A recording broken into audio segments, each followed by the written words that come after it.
ዕላል ምስ ንጉስ ዓርከይ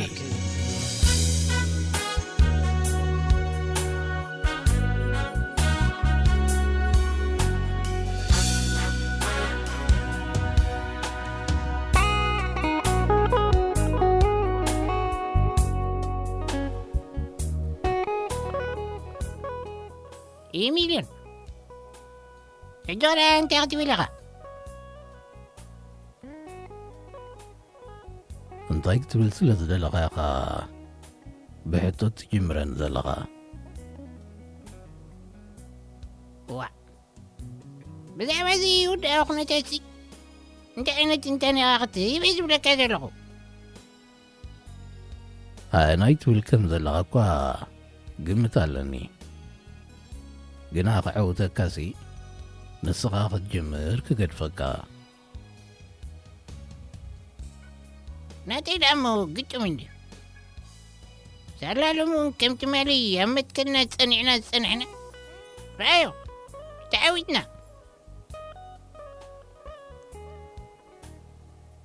እስከቲ ዓወት ትብሎ ዘለኻ እንታይ ምዃኑ ጽቡቕ ጌርካ ግለጸለይ።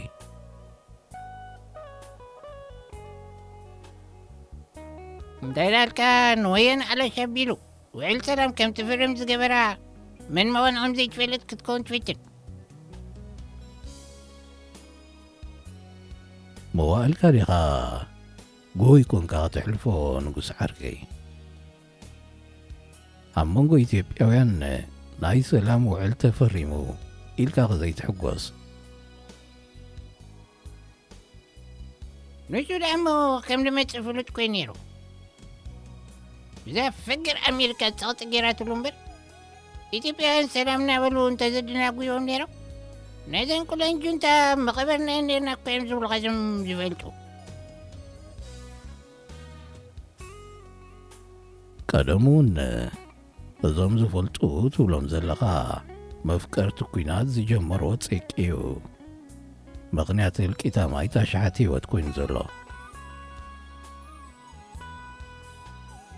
ራእይ መዘን ወየንቲ ከምዚ ኢለን ዕድቀን ንኽረክባሲ በቃ መንእሰያት ትግራይ ወዲአን። ህዝቢ ትግራይ እኳ ሕጂ ስቂሉ ዝርአና ይመስለንን።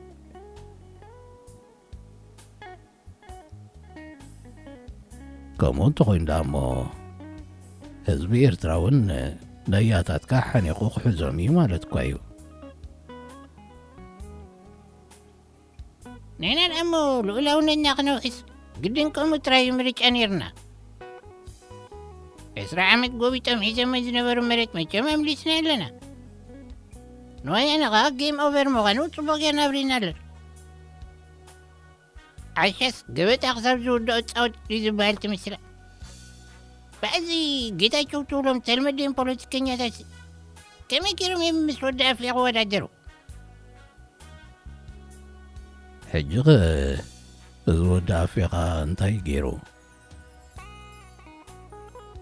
መረዳእካኒ ዘሎ እዚ ኩሉ ነገር ማለት እዩ።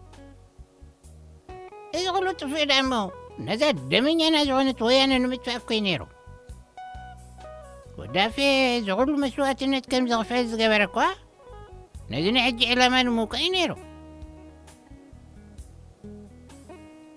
ሕጂ እውን እዚ ወዲ ኣፍሪቃ ፀይቑ እምበር ኣይስለጠን። ሙሉእ ዕድሚኡ ክፅይቕ ጥራይ ዝነበረ ተባሂሉ እዩ ክዝከር። ግደፈንዶ እዚ ናይ ትሩፋት ዘረባ ወዳፌ ደኣሞ ኩሉ ግዜ ክስለጥ ኮይኻ ትሪኦ ዘለኻ። ክፉት ኣእምሮ ዳይትህበነን ኢኻ እምበር በዛ ናይ ሕጂ ጥራይ እንተመዚንካዮ ከም ዝፈሸለ ኢኻ ትርዳእ። ንወያነ ከጥፍኤ ኢሉ ተበጊሱ ወያነ የጥፈን። ኣብ ክንዶስ መሳኪን መንእሰያት ኢትዮጵያን ኤርትራን ከምኡውን ሰላማውያን ሰባት ይለኪሙ። ቶም ደመኛታቱስ ሱፍ ተኸዲኖም ከም ሃዋርያ ሰላም ኮይኖም ክሰኣሉ ሪኢኻዮም ትኸውን። ዒጥቆም ከረክቡ እኮ እዮም በቃ ኢዶም ይቦም ማለት እኮ እዩ። ጌም ኦቨር ክብልኻ ከለዉ እኮ ከምዚ እዩ። እቶም ዕጥቆም ዘረክቡን ዝጣየሱን እቶም መሳኪን ትግራወት እዮም።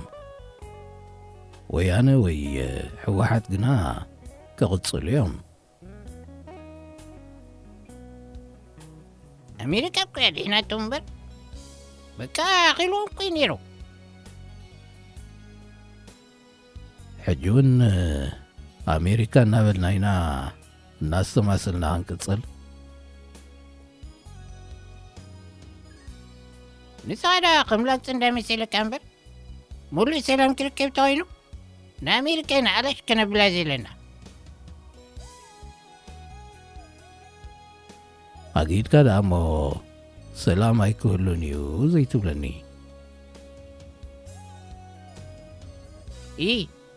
ኣሜሪካ ከምዚ ፈጺማ ዘይትስዕር ጌርካ ዲኻ ትወስዳ?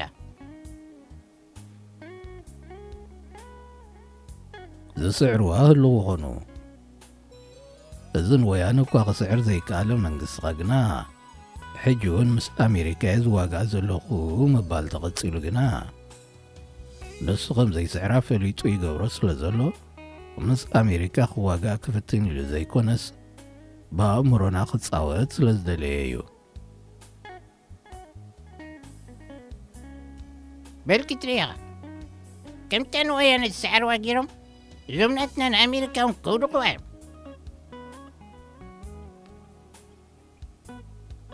እቲ ሕሶት በብሓደ ግበሮ ኣይርዳእካ እንድዩ። ንወያነ ኣይሰዓርዎን ህዝቢ እዮም ኣጥፍዮም። ምስ ኣሜሪካ ወላ ሓንቲ ክፍትኑን እዮም። ከምቲ ቅድሚ ሕጂ ዝፈሸሎም ገለ ርክብ ክገብሩ ክፍትኑ እዮም። كلا እታን ዓራቅ ዲኻ ከተምፅእ ደሊኻ ሽዳ መት መድረቕ ካልእ ኮይ ነይሩ። ወያነ ይተሰዕር እንዳበልካ ኸ ኣይተጋውሕ። ወያነ ብዘይ ሰራዊታ ደኣ እሞ እንዳክትገብር ትኽእል። ነዘን ተሪፈን ዘለዋ ሰበ ስልጣን ከዓ እዞም ናትና ዝድቅሱለን ኣይመስለንን። እንታይ ኮንከ ኢኻ በዚ ናይ ሰላም ሃዋሁ ዋላ ንጊዜኡ ክትሕጐስ ዘይትደሊ ዘለኻ?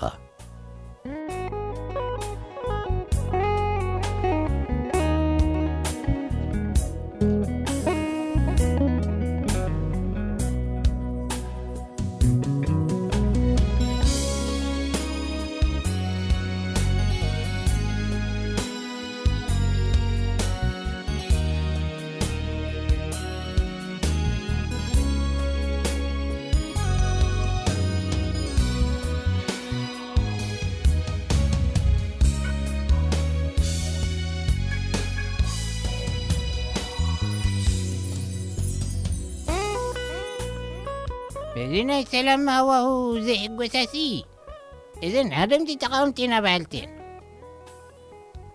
ኣውራ እኳተን ትግራይ ትስዕር ዝብላ ዝነበራ ሕጂ ብዝኣትዎ ጠፊእወን እዩ ዘየሉ። ሰላም ኮይኑ ኢሎም እምበር ይሕጐሱ ኾኑ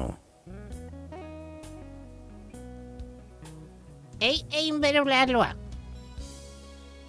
ወያነ ጎብለል ኮይና ኢትዮጵያ ተቆጻጺራ ንመንግስትና ገልቢጣ ስልጣን ከተረከበን ኮይ ዝመስለን ነይሩ። እወ ንሳስ ኣምሊጣቶም እያ። ምስኣቶም እውን ህዝቢ ኤርትራ ክሳቐ ዝደልይዎ ነይሮም። እቶም ከምኡ ዝደልዩ ዝነበሩ ዳ እሞ ግጡማት ኮዮም። ኤርትራውያን ተመሲሎም ዝሰርሒ ዝነበሩ ብገለ ሸነቖም ትግራዎት ኮዮም። ህዝቢ ኤርትራ ክሳቐ ዝደልይዎተ ነይሮምሲ እናለካ ህዝብና ተዓዊቱ።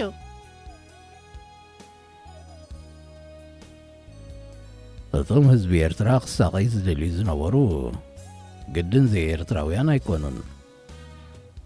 ብሰንኪ እዚ መንግስቲ ሃገሮም ዝጸልኡ እውን ኣለዎም። ኣውራ ግና ህዝቢ ኤርትራ ክሳቐ ዝደሊ መን ምዃኑ ረሲዕካ የለኻ። እቲ ጀነራል ጻድቃን እዩ ዝኸውን እምበር ጌታቸው እኳ ዓንጀል እዩ ዝመስል ኣይገድሰን እዩ ዝብላዕ ጥራይ ኣቦ። ኣይፈለጥካዮን ህዝቢ ኤርትራ ክሳቐ ዝደሊ ኢሳያስ ዝበሃል ሓያል ሃገርና እዩ ወዳፌላ ብጻዕዳ ኢሉ ገዲፉ ብግልባጡ ንኤርትራ ዝስርሓላ ዘሎሲ ነህዝቢ ኤርትራ ከሰኺልካ ትሓስብ ምእንቲ ህዝቢ መሓራን ካልእ ህዝቢ ኢትዮጵያን ኢሉ ዶ ኣይኮነን መንስያትና ለኪሙ ዘሎ እንተን ዝደዕሞ ምእንቲ ልኡላውነትና እዩ ኢላ ክረዳእካ ምስ ፀኒሐ ሰላኹም ዝገበረኻ ሕጂ መሬትና ምሊስና ብሰላም ክንነብር ኢና ሰላም እንተዝደልያ ዳ እሞ ብዘይ ኩናት እውን ናብዚ ክብፃሕ ምትኸኣለ ምስ ወያነ ይዘራረብኒ ዝበለ ሕጂ ድሕሪ ዝኹሉ ህልቂት ምስ ወያነ ተዘራሪብካ ኹይናታ ሰላም ዝኽኢልካ ከም ንመንግስትና ጥራይ ካብ ትወቅስ ግዳ ብዛዕባ እቶም ወያነ ዘይትዛረብ ትግራይ ትስዒር እዮም ዝብሉ ነይሮም ወላ እቶም ተቃወምቲ ኽደምቶም ትግራይ ትስዒርሲ እንታይ ማለት እዩ ትግራይ ኣካል ኢትዮጵያ እንዳ ኣበይ ዳላታ ንኤርትራ ሓዊሳ ዓባይ ሃገር ዝኾነቶ ተኽሲ ዝጀመሩ ባዕላቶም ንኢትዮጵያ ፋዕ ከነብላ ኢና ዝበሉ ንሳቶም ንትግራይ ናብ ዓውደ ኹናት ቀይሮም ንመንስያታ ለኪሞም ሕጂ ብረትና ኸነረክብ ኢና ብሰላም ምስ ፈደራላዊ መንግስቲ ክንነብር ኢና ዝብሉ ዘለዉ ንሳቶም እንድዮም